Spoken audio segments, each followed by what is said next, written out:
이렇게 건강한 모습으로 여러분을 만나 뵙게 되어 너무나도 감사합니다. 우리 앞뒤 좌우에 있는 성도님들과 함께 같이 인사하겠습니다. 잘 오셨습니다. 환영합니다.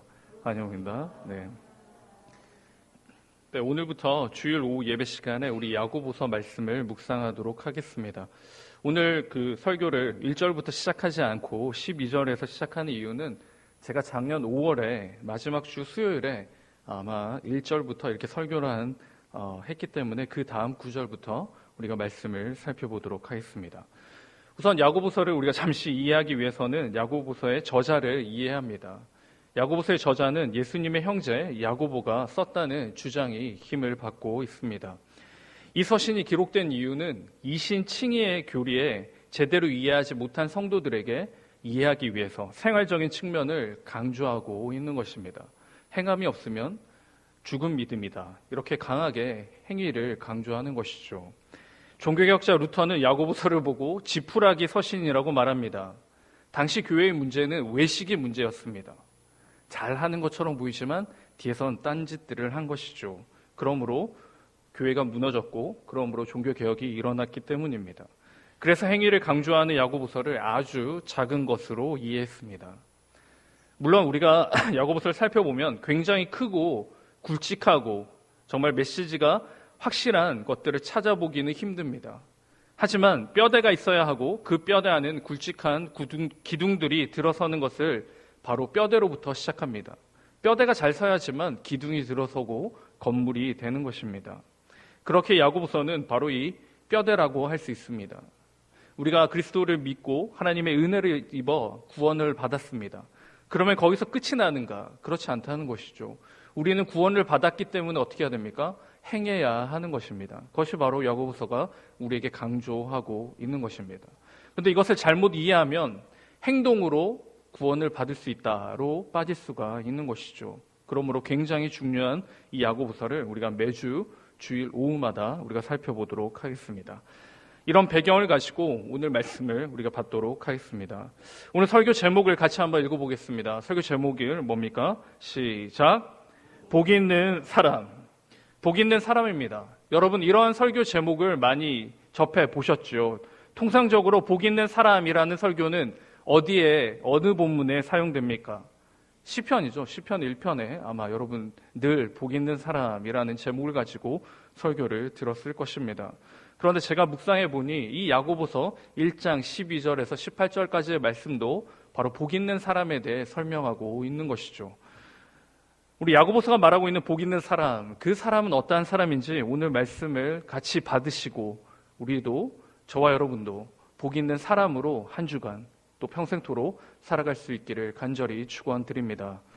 복 있는 사람이란 어떠한 사람인가? 첫째는 바로 본문의 12절에 나와 있습니다. 복 있는 사람은 첫째는 고난을 받는 사람입니다. 고난과 복은 대립관계입니다.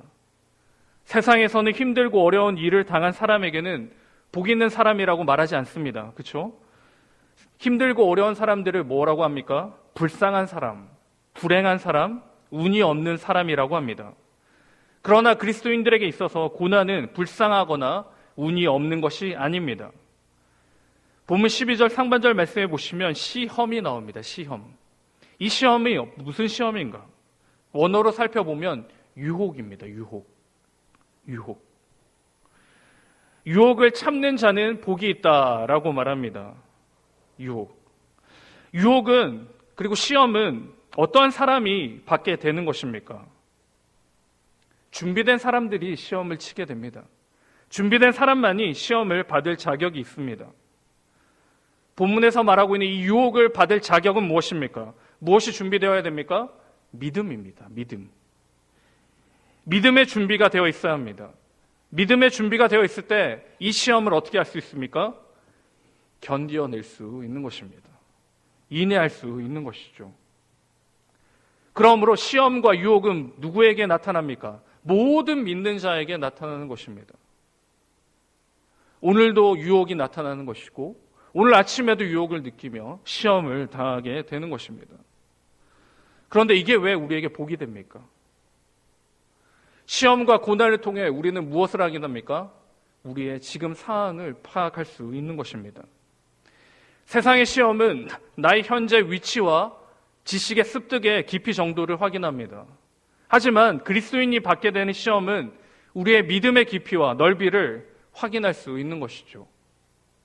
시험과 유혹이 없을 때 우리의 신앙이 어디로 가는지 잘 모릅니다. 시험과 유혹이 없을 때 우리는 제대로 된 신앙을 가지고 있는지 잘 확인할 수가 없는 것이죠. 그러므로 그리스도인들에게 있어서 시험과 고난은 같이 갈 수밖에 없는 것이죠. 그러면 이 시험과 고난의 답은 무엇입니까? 우리가 시험지를 받았기에, 우리가 고난과 유혹의 이 시험지를 받았기에 거기에 대해 우리는 답을 무엇이라고 적어야 합니까? 바로 인내입니다. 인내라는 답을 적어야 합니다. 본문에는 견디다라고 나오는데요. 견디다라는 말은 그냥 이를 악물고 버티는 것을 말하지 않습니다. 이 또한 지나가겠지 식의 낙천적인 성격으로 살아가라는 것도 아닙니다. 그럼 어떻게 해야 합니까? 신앙의 선조들 가운데 인내하며 자신의 고난과 유혹을 보낸 사람이 있습니다. 바로 시편 42편 5절에 나오는 다윗입니다. 다윗이 그 앞에 놓여져 있는 유혹과 시험과 고난 앞에 그가 이렇게 고백합니다. 내 영혼아, 네가 어찌하여 낙심하며 어찌하여 내 속에서 불안해하는가? 너는 하나님께 소망을 두라. 아멘. 인내는 무엇입니까? 어떻게 이 고난과 유혹을 이겨나갈 수가 있습니까? 바로 소망을 하나님께 두는 것입니다. 그것이 인내입니다. 그것이 우리의 유혹과 시험을 이기는 것이고 견디는 것입니다.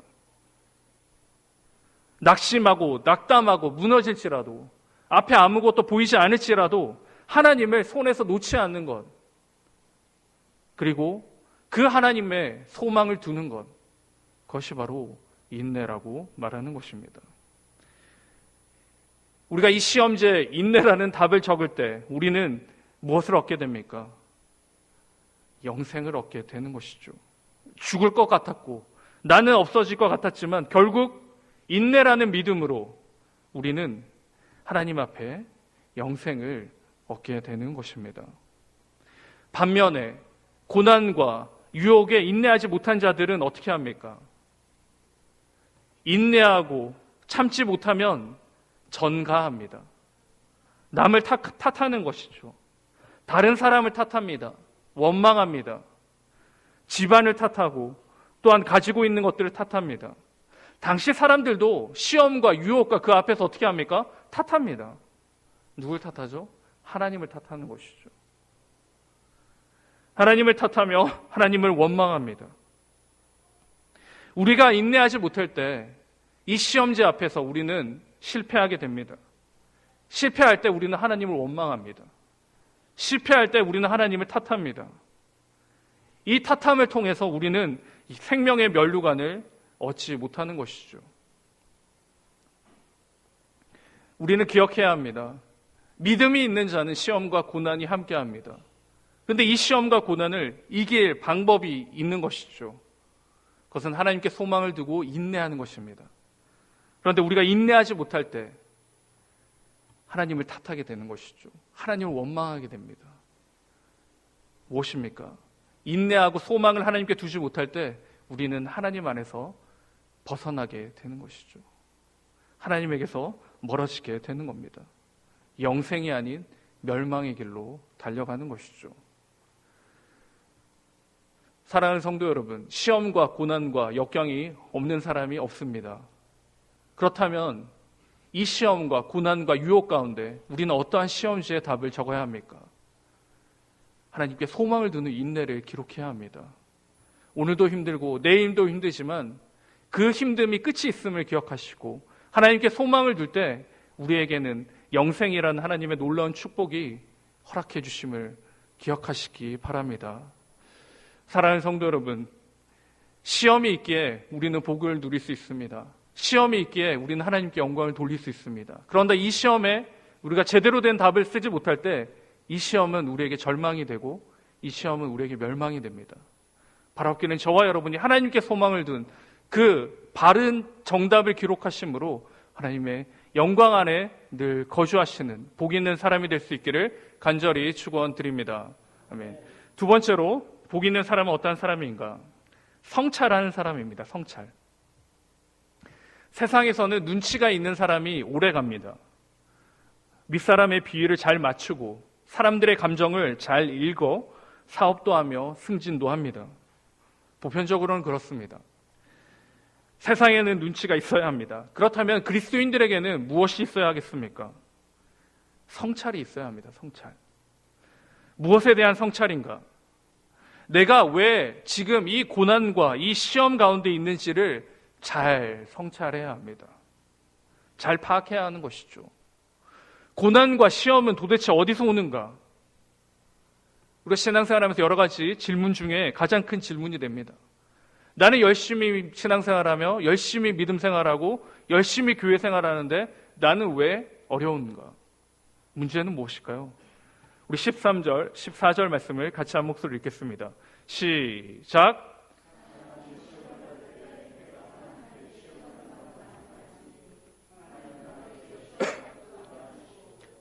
아무도 시험하지 아니하시느니라.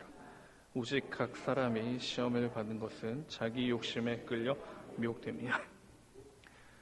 13절, 14절 말씀해 보시면 고난과 시련은 누구로부터 이어집니까? 하나님으로부터 오는 것이 아닙니다.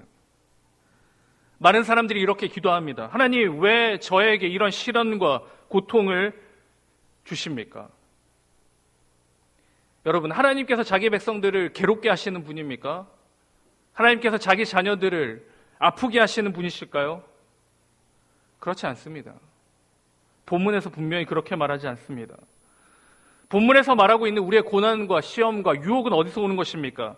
14절에 나옵니다. 바로 욕심에 끌려 미혹되는 것이죠. 우리의 욕심이 시험과 고난의 자리에 이르게 합니다. 이것은 우리 주님께서 동일하게 말씀하셨습니다. 마가복음 7장 14절에서 23절 말씀해 보시면 더러운 것은 어디서 나오느냐? 안에서 나온다라고 말씀하셨습니다. 안에 있는 욕심과 안에 있는 더러운 것들이 나와서 우리가 승인될 때 어떤 일들이 일어납니까? 바로 15절 말씀입니다. 의인법으로 설명하고 있는 것이죠. 잉태합니다. 욕심이 잉태하고 죄를 낳고 죄가 장성하여 사망에 이르게 됩니다. 사망에 이르는 것은 복이 아닙니다. 앞에서 말씀드렸던 것처럼 하나님이 우리에게 주시는 복은 영원한 복입니다. 영원히 살 수 있는 영생을 말합니다. 성찰할 줄 알아야 하는 것이죠. 나의 마음이, 나의 욕심이 지금 어떠한 상태인지, 어느 곳을 향하고 있는지를 파악해야 하는 겁니다. 그럼 어떻게 우리는 우리의 삶과 행동과 마음을 성찰할 수 있을까요? 어떻게 하면 반성하며 깊이 살펴볼 수 있겠습니까? 세상에서는 사람들이 성찰하기 위해 명상을 합니다. 좋은 경치를 보고 모든 것을 잊기 위해 산을 오릅니다. 그렇지만 우리에겐 그런 것이 필요하지 않습니다. 우리가 성찰할 수 있는 방편을 하나님께서 허락해 주셨습니다. 그것은 바로 살아있는 하나님의 말씀입니다. 하나님의 말씀은 교훈과 책망과 바르게 함과 의로 교육하기에 유익하다라고 분명히 말씀하셨습니다. 말씀으로 말미암지 않고는 결단코 우리의 삶을 돌아볼 수 없습니다. 결단코 우리는 성찰할 수 없습니다. 말씀으로 우리의 삶을 돌아봐야 합니다. 말씀으로 우리의 삶을 확인해야 하는 것이죠. 이 성찰이 있을 때 우리는 반성할 수 있습니다. 반성이 있을 때 우리는 회개할 수 있는 것이죠. 무엇입니까? 성찰로 인해서 회개의 자리에 이르러야지 우리는 진정한 복 있는 사람이다 라고 말할 수 있는 것입니다. 많은 그리스도인들이 성찰 없이 지나갑니다. 여러 가지 고난과 어려움들을 자기 마음대로 해석하고 이해하고 실족하며 넘어집니다. 지금 교회도 마찬가지죠. 대형 교회들의 여러 가지 문제들을 하나님의 뜻이고 하나님께서 잘 풀어가실 것이라고 이야기합니다. 잘못된 성찰이고 잘못된 이해이고 잘못된 반성이죠. 동일합니다. 저와 여러분도 여러 가지 시험과 고난 앞에 우리는 겸허히 우리의 신앙을 성찰해야 합니다. 확인해야죠. 그리고 회개해야 합니다. 이것이 제대로 되지 않을 때 저와 여러분은 복 없는 사람으로 살아갑니다. 하나님을 잃어버린 자로 살아갈 수밖에 없는 것이죠. 앞에서 말씀드렸던 것처럼 불의한 자들은 고난과 아픔의 이유를 다른 곳에서 찾습니다. 그리고 반성하지 않고 회개하지 않습니다. 하지만 저와 여러분은 우리의 삶을 성찰하시기 바랍니다. 그리고 확인하시기 바랍니다. 그리고 철저히 하나님 앞에 회개의 자리에 이르는 저와 여러분이 되시기 바랍니다. 바라옵기는 저와 여러분이 우리의 마음과 생각과 행동을 잘 살피셔서 우리 안에 욕심이 자리 잡지 않도록, 우리 안에 불신이 자리 잡지 않도록, 우리 안에 불신앙이 자리 잡지 않도록 늘 확인하시고 반성하시고 그리고 하나님 앞에서 회개하심으로 정말 하나님이 인정하시고 기뻐하시는 복된 인생이 될 수 있기를 간절히 축원드립니다. 아멘. 마지막으로 복 있는 사람은 제대로 된 자리에 머무는 사람입니다. 우리 시편 1편 말씀을 같이 한번 보도록 하겠습니다. 시편 1편입니다. 시편 1편 같이 찾아보도록 하겠습니다.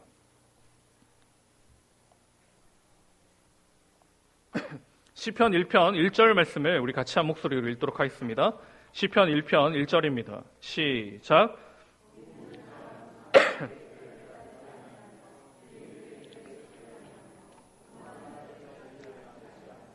아멘. 1절 말씀에 보시면 죄인의 길에 서지 않고 오만한 자들의 자리에 앉지 않는 사람, 그 사람이 복 있는 사람이라고 이야기합니다. 이것을 한마디로 이야기하면 무엇입니까? 바른 자리에 머무는 사람이 복 있는 사람입니다. 하나님의 백성이 죄의 자리에 머무르거나 하나님의 보좌의 자리에서 벗어나는 것은 복 있는 사람이라 할 수 없습니다. 오늘 본문도 결을 같이 하고 있습니다. 오늘 본문 보시면 야고보서 1장 17절, 18절 말씀에 보시면 이렇게 나옵니다. 17절, 18절입니다. 같이 읽겠습니다. 시작. 온갖 좋은 은사와 온전한 선물이 다 위로부터 빛들의 아버지께로부터 내려오나니 그는 변함도 없으시고 그가 그 피조물 중에 우리로 한 첫 열매가 되게 하시려고 자기의 뜻을 따라 진리의 말씀으로 우리를 낳으셨느니라. 아멘. 뭡니까? 17절, 18절 말씀에 동일하게 이야기합니다. 복 있는 사람은 어느 자리에 머물러야 하는가? 바로 우리의 첫 열매 되신 주 예수 그리스도 안에 머물러야 됨을 분명히 선포해 주고 있는 것입니다. 왜 그렇습니까? 온갖 좋은 은사와 온전한 선물이 다 어디로부터 오는 것입니까? 하나님부터 오는 것이죠. 하나님으로부터 오는 선물을 우리는 어떻게 받을 수 있습니까? 우리는 죄인이기에 우리는 직접 받을 수가 없는 것이죠. 누구를 통해야 하는 것입니까?